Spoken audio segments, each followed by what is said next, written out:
Hey, what's up everybody? Lawler here, your inside source for all things Rocket League. We've got some updates from Psyonix in regards to the drops you can get for RLCS. The South American Major has wrapped up, but because I'm in the process of moving, I will not be able to talk about that until Monday. I'm going to hold off on recapping those until Monday, that way I can do them all at the same time, and then I'll end up doing another video most likely when it comes to overlooking the fall split as a whole. Also some OCE roster changes that are pretty notable that we'll talk about as well. With that said, let's get into it.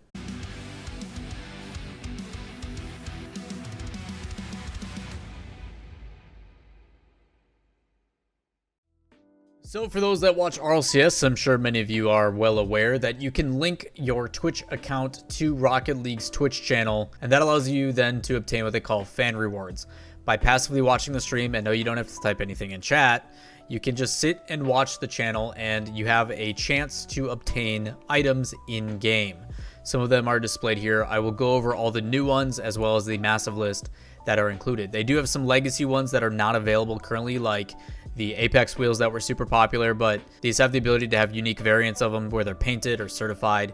So there is some rarity to these because this is not something you can obtain in game. They are kind of a limited time thing because you have to watch only when RLCS is active. Now that that's kind of changed up though, because RLCS is live quite a bit. So scrolling through this, just kind of give you guys a heads up if you haven't done this before. The easiest way to do it is if you go to the website rewards.rocketleague.com, log into your account. If you don't know how to do that, you click manage account, log in with whatever platform you have, and then you're good to go.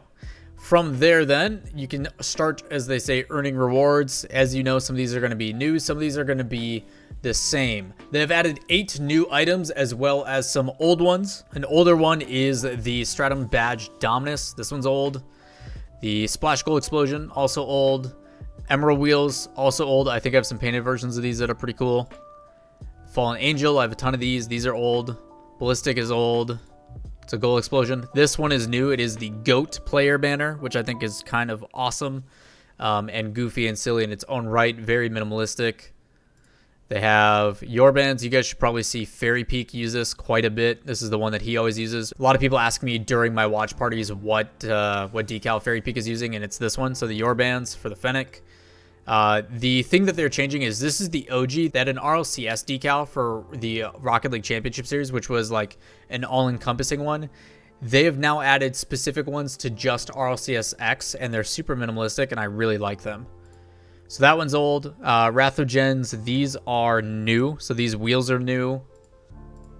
These wheels are new. The Hephaestus, I probably butchered the heck out of how to saying that, but these are new and look kind of ridiculous. This one is also old. This is just the same as the Octane, but for the Dominus. The Crown is back. There's a lot of people that want this one, and it's good to see this one coming back because it is pretty sought after. Heartstuck is a new title. This one's brand new. And then they now have RLCS X decals for the Dominus, the Octane, and the Fennec, which I'm glad to see that they're including the Fennec, especially with how popular it has become and the fact that it stayed around since its release, primarily due to Shazette. So very minimalistic take on the new decals, which I'm a big fan of. I think minimalism is kind of the way to go. Statesman banner, due to Garrett's blunder, ahead to BTS, still hilarious. These wheels are carbon. These are old. These are old. Here's the Fennec RLCS X decal. Decopunks are old. Tassia wheels are old. And then here's the Octane decal. So this is a new boost. I'm curious to see on how this looks painted. Could be pretty popular. Old title and Airhead. And then the banner that a lot of people use, which is also old. So a lot of these things have existed for quite a while. Painted versions and stuff are obviously going to be popular. I think this could be, depending on how the sound is. Obviously, a lot of these we haven't seen yet. So those are going to be available moving forward if you guys do end up watching. Also, if you haven't seen the news, and the easiest way to do so, if you go over to WSOE's Twitter, you can see some of the teams that they're announcing. Kansas City Pioneers was just announced, as well as another team that's been locked in. And they have extended their registration dates when it comes to open signups for teams. Energy also announced. So it's Envy, Energy, and Pioneers currently. Still waiting on the 4th team, so we don't know that one just yet. It was stated in the Reddit post that Space Station was not invited and will not be participating. They won't be playing through the open qualifiers. User by the name of Peyton in the comments asked if they could give any insight why, and Chrome replied that he didn't really know why. Also, for those that follow the OCE scene or ones that would like to know more information about it, there's 2 major roster changes that ended up going down, and there's actually a couple other ones too that haven't really been talked about on the subreddit. Torsos, longtime KBM player and kind of top tier talent in the scene, has officially stopped playing with Cringe Society alongside Drippe.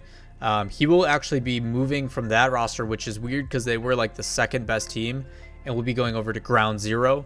Ground Zero's old captain Jules will be then going over to Cringe Society. So some roster changes at the very top. I mean, both of these rosters should be considered top 3, I would say. Big surprise from Jules, honestly. I think Ground Zero's got a lot better potential, but that's just me looking on from the outside in. Also, something I find important that hasn't been talked about all that much. If you guys don't know Senzo and the boys from Sandrock Gaming, obviously the Middle East team that's really, really talented. They have, obviously, as you see in this tweet back in August, have been asking what the situation is for Middle East. They've been waiting for 5 years. When do they get to compete? Can they compete in European region? What's the situation? The reason I bring this up is recently on a podcast with Smellsworth, Johnny Boy, and Turbo, there's discussions going down, and some of the conversation with Senzo also ended up talking about how they were also approached, it looks like, by Liquid at one point to possibly sign the team, but due to age and schooling, they weren't going to do it. So some curiosity, because it does look like there has been some interest to some of these teams, primarily I would say Sandrock Gaming, just because it is such a talented roster, that it's kind of a shame that we don't get to really see them compete in stuff like the RLCS, especially with it being open qualifier and how talented this team has shown from things that Johnny has put on for things like Fusion and the Salt Mine and everything else that Johnny puts on. This region does seem to do pretty well with their top 2 rosters, primarily obviously Sandrock Gaming being the fan favorite. So I do hope that we start to see some transition. And I felt like, kind of as a side note, I just ended up finishing as a panelist for the Esports Awards, and we had a lot of conversation about the fact that right now with the pandemic, we don't really get the international level play that we all hope for, and that the Tokyo event for the Olympics would have been massive for Rocket League, and what I believe could have been the introduction of those Eastern regions, stuff like Japan or possibly the Middle East or whatever else that would give those guys the opportunity to compete and see the world stage. So I do hope that there is sort of a transition into becoming a true international event. Right now we have 4 regions. There is significantly more that I think we should consider, and one of those should definitely be the Middle East. That is going to wrap it up for me today. If you have any questions, comments, concerns, as always, drop those in the comments down below. I'll do my best to get back to them in a timely fashion. Obviously, with moving, it may take me a little bit. But seriously, I greatly appreciate the support. Trying to hit 25,000 subs by the end of the year. We are well on track of doing so, and I couldn't do it without your support. So again, I greatly appreciate it, and I hope you guys have a great rest of your day. Peace.